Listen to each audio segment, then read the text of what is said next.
Rick Sklar. That would be something. Nice to bring it back. Don't say that. You don't want to talk to him.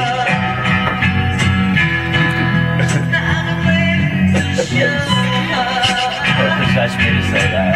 Commercial 7. Harry Harrison. Joe Franco.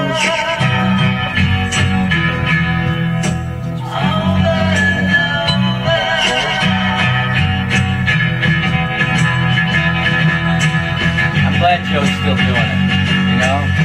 Tommy, I really am. I used to go up to God his bless office off 42nd Street, Broadway. Yeah. You couldn't even see him. They were just picking He knows where up to the... Yeah. He knows where everything is too. He had a small little cubicle office. Nothing but papers. It's amazing.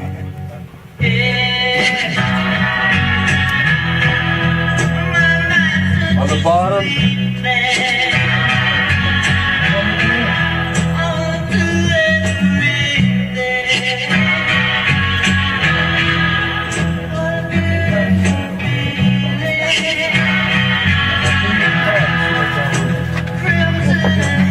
Bobby, call him. Call right now. We'll put you right on. And after you get off the air, I'll put you right. If you can get me Harry Harrison's number, that'll be great. That'll be great. Who's calling in? Bobby? Video. Hold on. Video, Bobby? Now we're going to fill in the phone. All right, here we go. We're coming right up. Okay, now let me ask you a question. You happen to have Harry Harrison's number or no? All right, let him rest up here. Ready? No, I'm going to have to do it myself. I don't know how to do it. Yeah, okay. All right, hold on. Ready? Hold on, Bob. I'll put you right on, Bob. Who am I talking to? Bob O'Brien's coming in. On the bottom, 3 on the bottom.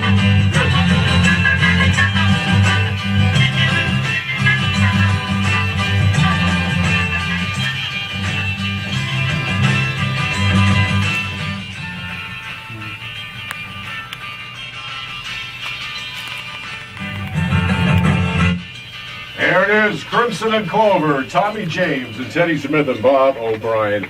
Bobby, how are you? How you doing tonight?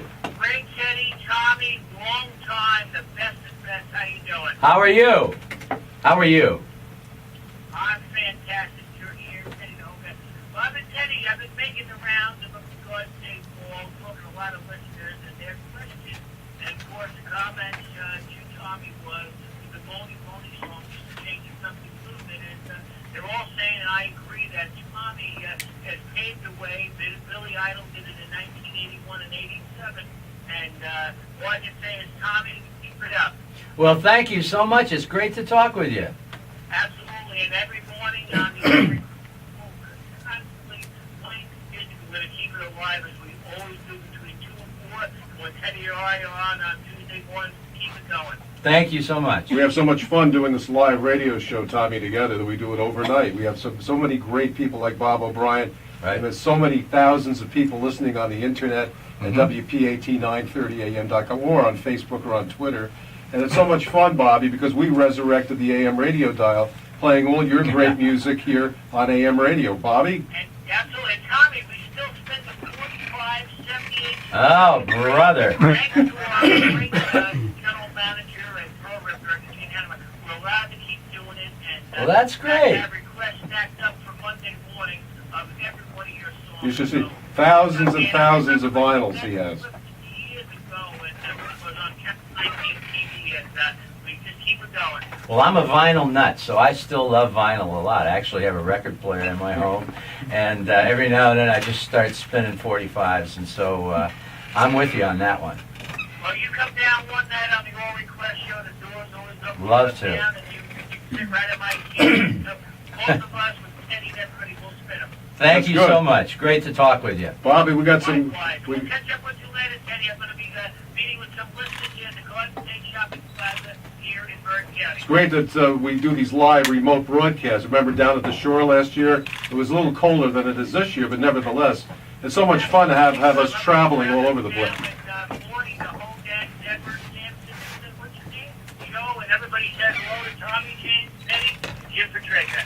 Thank you very much, Mr. Bob O'Brien here at WPAT in New York. Before we do the commercial break, I just have a couple more comments. We don't want to call them questions, I guess. So you was on the Ed Sullivan Show. I was a kid then. You saw the Beatles come on the Ed Sullivan Show.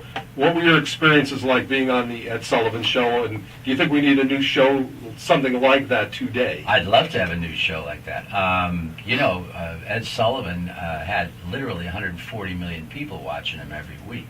And, the thing that was so scary, though, about the Sullivan Show is you never knew what was going to come out of Ed's mouth. And it was live television. You could ruin your career in one shot. And literally, the week before, the Sunday before we were going to be on the first time, we were on for the first time in February of '69, and Crimson and Clover went #1. Right. And we were with two of the Beach Boys and the rest of my band in L.A. We had just finished a Beach Boy tour, and he said, next week, right here in our show, Tony Jones and the Spondels will be here. Tony Jones and the Spondels, which means he can't read and he never heard of you. So That's what made that show so unique, right? Oh yeah, it was unique. So then we flew to New York, and you start rehearsing on Tuesday, and the show went on Sunday. So your makeup was in your boots by that time. So we got to go somewhere, I guess, huh? So anyway, we were very lucky because he wanted us to do Crimson and Clover live. And that was a train wreck waiting to happen. That the fate of Crimson and Clover. There was no way these guys were going to get that right. So we begged, and finally he let us do a lip sync, but only if we gave him a 4-track record, so it didn't sound, or 4-track tape, it didn't sound like a record, so I could mess with it. So they did, but I put it mono on 4 tracks. Ed Sullivan, a real down-to-earth guy. Oh, he was great. He right? Listen, he loved us, and he had us on several times, And by the way, at the end of the show, the first thing he says to me is, he says, "Now, Tommy, you were born and raised in New York City, right?" And so the first thing I got to say to Ed is, "No!" I'm from the Midwest. So I said, "No, I'm from Niles, Michigan. I grew up in but I've lived in New York." I gave him every chance to climb out of that tree. He wouldn't have it. He said, "Once again, born and raised in New York City. Let's hear it." Well, That's a true story. It was my first Ed Sullivan show.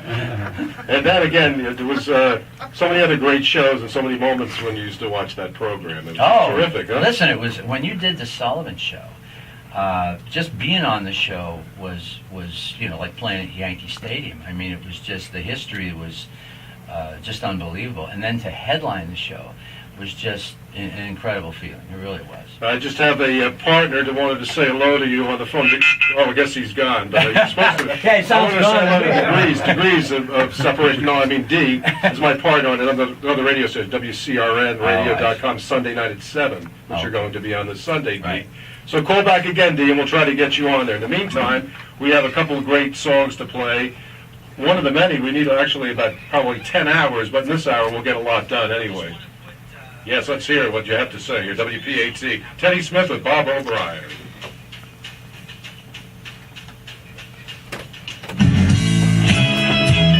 That was Rick Squire on the phone.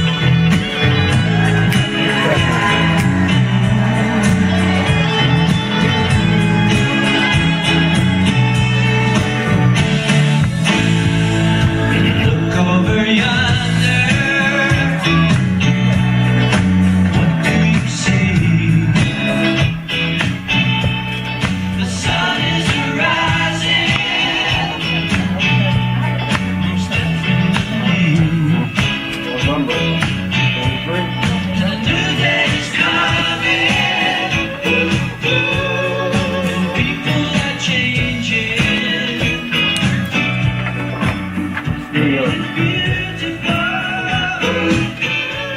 DJ. Oh, yeah, good time. How's it sounding on the air? How are you? Pleasure to meet you. First song you ever did. Thank you. The very first one. Want to read a couple commercials and try to score it around? Oh, yeah. Okay. So, boy, you may owe me some money. I love it. Oh, thank you, Taylor. Hey, I'm my sponsor, right? Looking at it. Okay. Well, I just got a little cheat sheet. I learned some of your songs. Okay, okay, I'm gonna have to read that commercial in a moment. I have to have that lady call me right now. What's that number, please? 9555.